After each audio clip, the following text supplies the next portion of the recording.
everyone, thanks once again for tuning in. So I first started running in 2011, and I remember when I went in to the running store, said what type of shoe should I get. They said, well, there's a very reliable one that a lot of folks use. It was the Brooks Ghost. And so that was the first shoe I ever ran with. I think I ran with a couple pairs of them. I remember how excited I was to run 3 miles without having to stop in my Brooks Ghost. But then I started to play the field. I didn't buy any more Ghosts until 2019, and then that was the version 13, so I did a review on that. And now here we are, 2024, with the Brooks Ghost version 16. So before I get into the basics, today's featured running trail is the Warren, which is in Ashford, England, which was a real treat. I hope you like it.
So let's go ahead and go over the basics. This is a neutral support shoe made for road and track running. It's a medium cushion shoe. Has a 12 millimeter drop, which means the heel is 12 millimeters higher than the forefoot. And there's actually another reason I went back to this shoe. That 12 millimeter drop is really, I don't know of any running shoe that has a steeper one, but on an unrelated, well, actually related note, I'm dealing with Achilles insertional tendinopathy. I think I've gotten over it. I've learned to manage it. As a matter of fact, I'm probably going to be doing a review on that, at least what ended up working, fingers crossed, or what is working for me. Actually, while I'm talking about that, let me quickly get a plug in to go ahead and subscribe. Race the Nation, we're trying to do a run in every state, a marathon in every state. And so we bring you those videos as well as different informational videos and shoe reviews of the Brooks Ghost 16. So back to my Achilles insertional tendinopathy. One of the things that alleviated the pain from that is having a bigger drop in my shoe. And so that's the real reason I went back to get this Ghost 16. I wear a size 12. This weighed in at 10.86 ounces. That's 308 grams. For what it's worth, this is a half an ounce lighter than the version 13 that I wore back in 2019. I found it true to size. I gave it an A for sustainability. I really went down a rabbit hole with the sustainability. They have what they call sustainable consumption goal, where they list out not just what their goals are, but their means to get to it. An awful lot of information. I just love seeing that. More information I've seen from any other company. And so there you go. Good job, Brooks. You get an A for sustainability. And the cost on this, listen, great. Still relatively cheap at $140.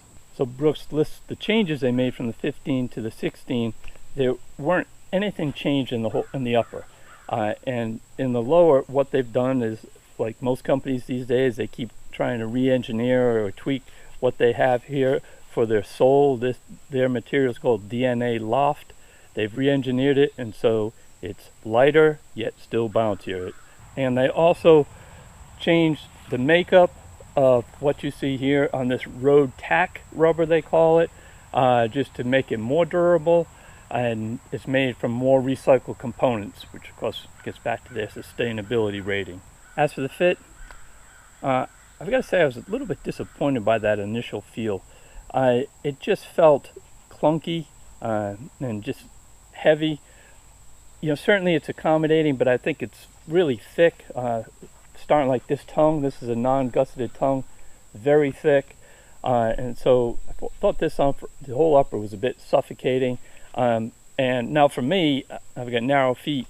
I actually liked how I felt to clasp my narrow foot really well, which of course may be a signal for anybody who likes a more wider shoe, that this one may be a little tight on them.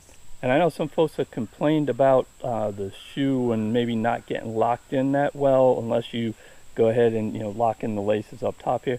I didn't have any problem with that. I had no heel slippage at all. So as you would expect from such a popular shoe, it's really solid. You know what you're getting. But again, I just felt it was a little heavy and just a little bit too much shoe. As for the ride, so normally I do a shoe after 50 miles. Then of course I would always do a shoe after 300 miles, with the thought being, I want to tell you how many miles you can expect to get for the shoe, how well it held up for 300 miles. The shoe changes a lot from when you first get it, mile 1 to mile 300, but you hope to get 300 miles out of it. So I normally do 50. However, as I said, I had that Achilles issue, and so I just did a ton of walking with this shoe first. Matter of fact, I took a little period away from running. I got 87 miles of walking on this shoe before I started to run, and I was running really slow first, and I've only started to pick it up, do a little bit more speed work. So I felt now I could give a more honest opinion of how I thought this shoe felt, and I'm at 150 miles. I'm at 145 something, so close enough. But I would say similar to just how the fit, it just felt stiff and a bit thick and overwhelming. I was just disappointed. I guess I was expecting more, just going back to my roots here with this Brooks with the Ghost. It's just a workman day shoe, right? It's just nothing exciting about it. And matter of fact, I thought that, it was stiff, and sometimes I usually find shoes as stiff, they loosen up once you get to 100 miles or so. They really change. You get into a good groove, and the last 200 miles is a bit different. This just hasn't really given me much of a responsiveness to it. And also, I know it's the middle of summer here in North Carolina, but boy, this shoe does run hot. And the good and bad to that is, again, this tongue, as I said, how thick it was. One thing that's fantastic about it, and I'm kind of surprised that it works as well as it does. As you see, this is a non-gusseted tongue. It's short, stubby, and fat. I always have an issue, I think, about these narrow feet, with tongue migration, like almost every shoe. This has been wonderful. This thing is locked in place, and it almost feels a little bit stiff when you first put it in, and you feel like you got to wiggle it to make sure it's not doubling over on itself in there. So yeah, it's fat, it's thick, doesn't breathe well, but boy, it stays in place. So it's always good with the bad. And another thing, and this is a feature of all the Brooks Ghosts, which I like a lot. I don't know why. I guess it stands out to me as much as it does, but they always put the plastic heel cap on the outside. For me, I just think one, it gives you more protection on the outside, which is actually nice when you got a sore Achilles. But also you get more padding on the inside. So yeah, certainly some features I liked about it, but all in all, just kind of underwhelmed. And so there you go, that's the wrap on Brooks Ghost 16 to 150 miles. The next video we'll be doing will probably be just how many shoes should you have, or do you have, in your running rotation. I asked a bunch of folks from the running club, and even I was surprised at some of the answers that I've got. You never know who's going to be that Imelda Marcos or running shoes. Thanks so much for watching. If you enjoyed the video, found it helpful, please give it a thumbs up. And by all means, if you have thoughts, if you'd like to share your experience with the shoe, please put it in the comment section down below. It's always great when folks can hear my experience and read about other folks' experiences as well. And otherwise, just make sure you keep running fun and get out there and you race the nation.